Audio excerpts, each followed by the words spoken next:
A big and warm hello to everyone who is watching and listening. I want to talk about deep thinking and deep reading. I am a huge proponent of deep thinking, but to get to deep thinking, we need to be deep readers. And my aim here is to help make deep reading as comfortable as possible. And to do that, I think it's important to explore the question, what is deep reading?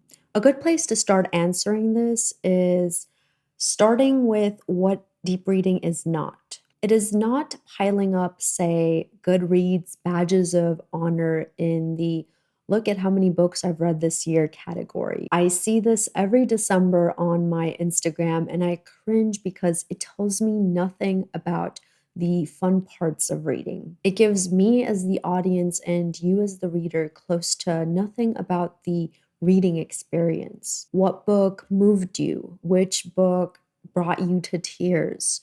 Are there any books that challenged your worldview? Might there have been a book that you had difficulty grasping?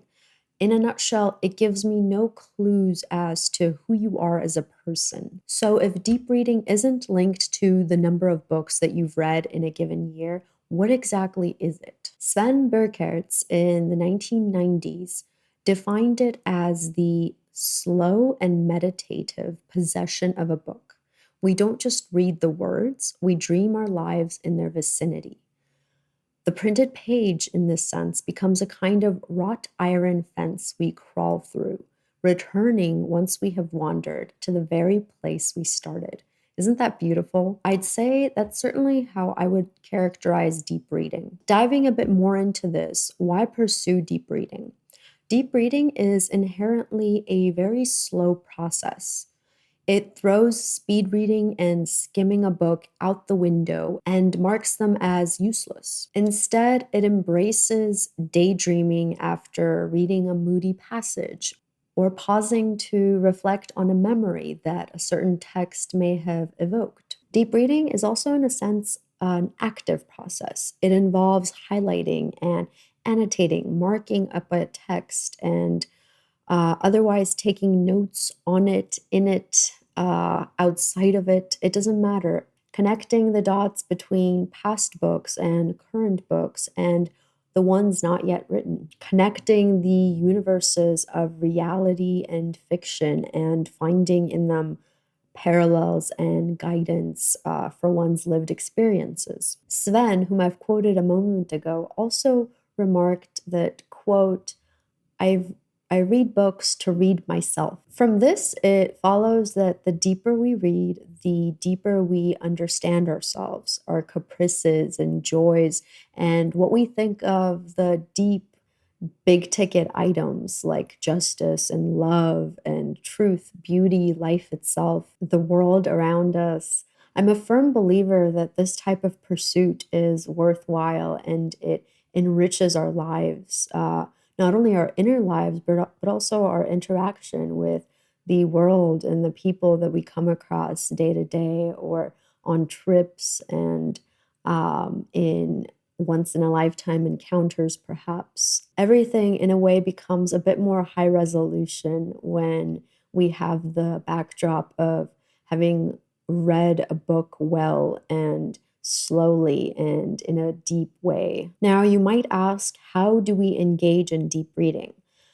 I like to think of deep reading as a three-pronged approach. And by that I mean, you can start with deep reading by learning to make a habit of annotating as you read. And it's certainly a worthwhile habit to adopt. It helps you interact with the text and pause to think about what it is that you're reading. You're not reading for the facts, you're not reading to retain a synopsis of the book. My goodness, the books I've read, some of my favorite ones, I cannot tell you the details of those books. What I can tell you is the impression that they've left and why they've left a certain impression. And I think that's the kernel of usefulness that we find in well written books. And to find these kernels, annotating, at least for me personally, has been such a tremendous help. Annotating means, marking the text, that marking certain passages with asterisks or underlining, highlighting, writing with a pen or a pencil. It does not matter.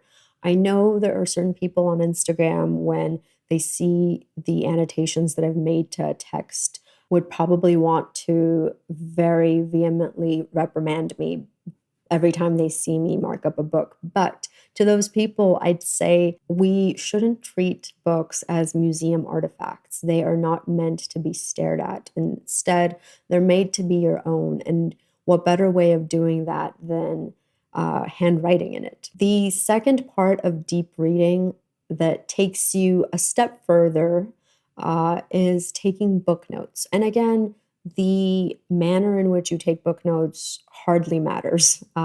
You could take digital book notes, you could go ahead and write in the front and back cover inserts of a book. You could go ahead and grab a notebook and designate as your note taking tool. It doesn't matter.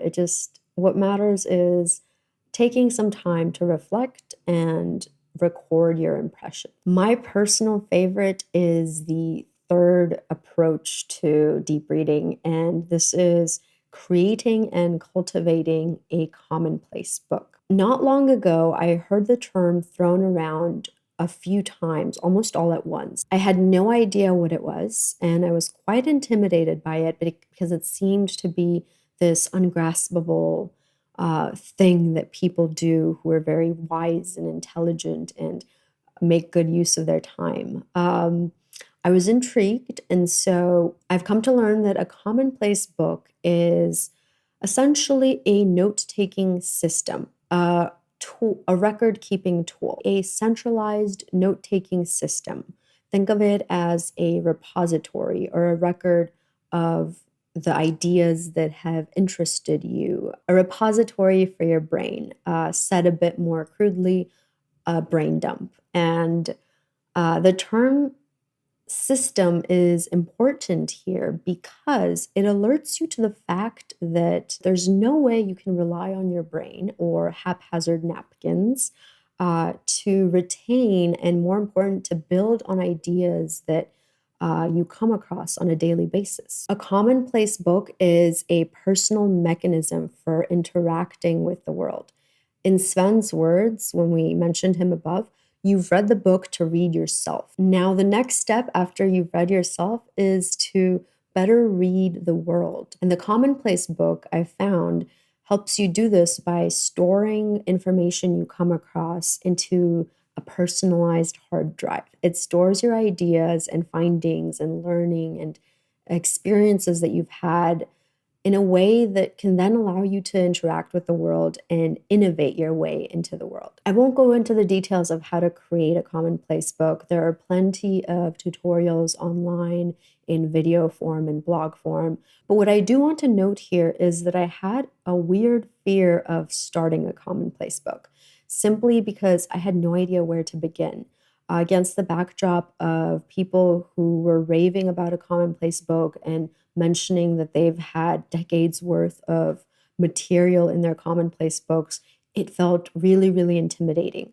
But I will assure you, once you start with just one page that you've jotted down somewhere digitally in traditional notebooks, doesn't matter, you'll see how organic and fun the process is. It's incredibly fun to go through the process of accumulating a wealth of information that interests you personally and building on it. And by doing so, you become an idea collector and you become your own curator of sorts on interesting topics. Hopefully, that will one day help you become an innovator with ideas that have your own personal defining mark on them, a signature of your own. And with that said, I really hope you dive into the process of either of these three things: annotating books, taking notes about the books you've read and the books that have influenced you, or simply grabbing ideas left and right and compiling them into one centralized notebook that you can call your commonplace book. If you don't know where to start or feel intimidated, the simplest advice and the most useful, I think, is to simply just grab a page from a notebook and let your consciousness just flow onto the page and see where it takes you. If you do have a commonplace book, or if you don't, it doesn't matter. I do hope that we can engage by way of comments in the video below. With that said, I will talk to you soon.